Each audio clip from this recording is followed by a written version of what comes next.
All right, we're going to be starting chapter 9 now. So today we're going to do 9.1, day 1. We're going to do this one over a couple of days because it is a longer lesson. So this lesson is about finding square roots. So we're going to look at taking square roots of whole numbers.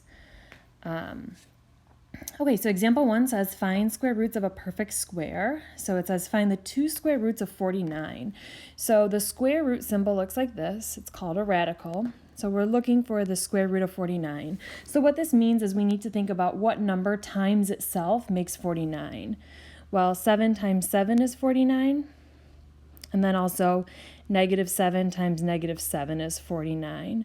So when it asks for the 2 square roots of 49, our answer would be 7 and -7.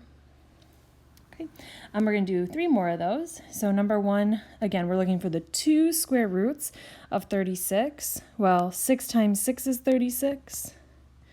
And -6 times -6 is 36. So the 2 square roots would be 6 and -6. For number 2, 10 times 10 is 100, and -10 times -10 is 100. So the 2 square roots would be 10 and -10. 121, well, 11 times 11 is 121, and -11 times -11 is 121. So those would be the 2 square roots. Okay, so again, this symbol is called our radical sign, and it's used to represent the square root. The number under the radical sign is called the radicand. Okay, so we're going to have 3 sort of different types. If it's just the square root, we're going to look for just that positive answer. If you have a negative in front of it, then it'll be the negative square root. And then there's this symbol, positive and negative, and that represents both the square roots. Okay, so we're just going to go through 6 examples. In these, it says to evaluate each expression. So we have the square root of 25. That would just be 5. Okay, up here it asked for the 2 square roots, so we had the positive and the negative. But here it's not asking for both of them, so you're just going to do the one version, whether either positive, negative, or both. Okay, B, we have negative root 49. So the square root of 49 is 7, and then this negative sign would kind of just carry down, so we would get -7.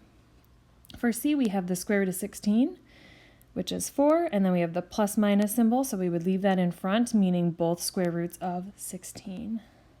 So we would have positive and -4. For D, the square root of 4 is 2.